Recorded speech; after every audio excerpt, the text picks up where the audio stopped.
Assalamualaikum warahmatullahi wabarakatuh. Sugeng enjang bocah-bocah, pripun kabare? Insyaallah semangat, sehat. Allahu Akbar. Bocah-bocah kepanggih malih kalian Pak Yunus. Awak dhewe arep sinau basa Jawa. Nanging sadurunge sinau awak dhewe ndonga bareng-bareng.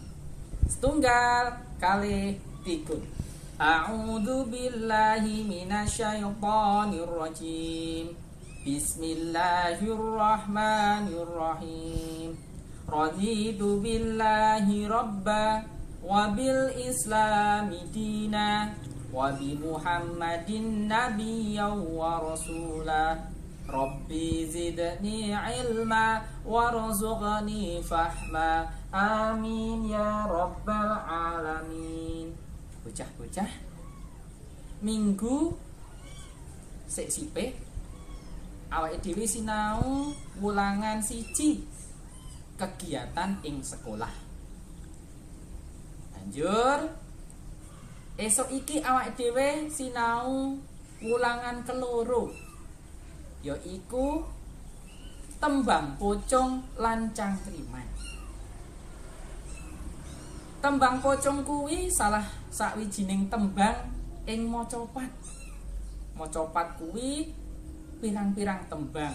Ana pocong, ana sinom, dandang gula, megatroh lan liya-liyane. Nah, awake dhewe ing esuk iki arep sinau tembang pocong. Saiki padha buka buku paket kaca 16 bocah-bocah. Pak Guru arep nyanyi, arep nembang, bocah-bocah padha ngrungokke lan ndelok. Sampun dibuka? Yuk, saiki dibuka. Bapak pocong dudu watu dudu gunung, dawa kaya ula, pencokanmu wesi miring. Yen lumampasi pocong ngumbar suwara, truk tok tok tong. Nah, bocah-bocah, kuwi mau salah sijining tembang pocong. Pak Guru le nyanyi pales sithik ya ora apa-apa. Kira-kira bocah-bocah ngerti ora bedhekane utawa jawabane? Jawabane ya iku yen lumampah si pocong kok ngumbar swara. Apa kira-kira pencokane wesi miring, dheke mlakune nang wesi miring terus muni. Oh, betul, jawabannya ya iku sepur, pinter. Nah, iki salah sijining tembang pocong kang awujud cangkriman utawa bedhekan. Bocah-bocah, ing tembang pocong kuwi mau kanyata ana aturan tembang utawa paugeraning tembang. Ana 3 paugeran ing macapat kuwi mau yaiku nomor 1 guru gotra. Guru gotra iku apa bocah-bocah? Guru gotra yaiku cacahe larik ing saben bait. Cacahe larik ing saben bait kuwi guru gotra. Banjur kaping 2 yaiku guru wilangan.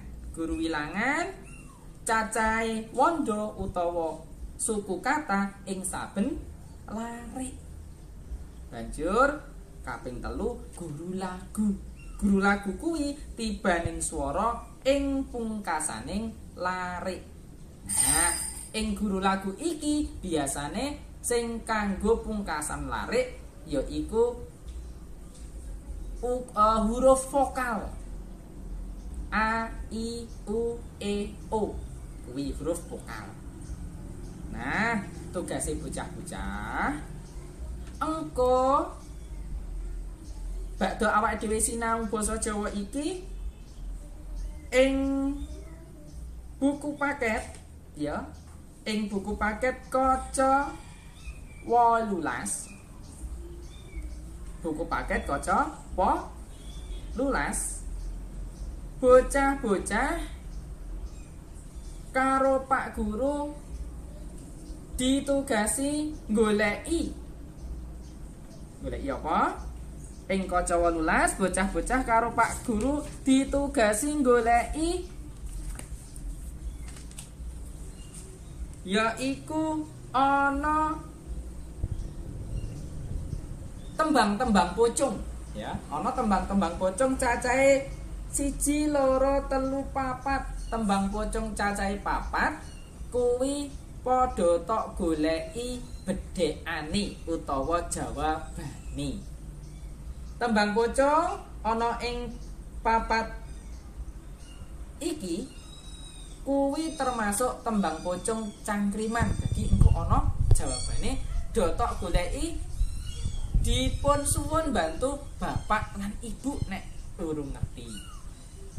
Nek sampun mengko di foto dikirim ke bapak ibu guru pengampu. Banjur ing kaca 16 ya, ing kaca 16 mau ana tembang pocong sing Pak Guru tembangke kuwi tok goleki jawabane. Guru lagune ana pira, guru gotrone ana pira, guru ulangane ana pira. Dan mangke dipun kumpulke dikirimke marang bapak ibu guru. Paham bocah-bocah? Nek pun paham, cukup riki riyen sinaune awake dhewe. Muga-muga tambah ilmu, tambah seneng sinau basa Jawa.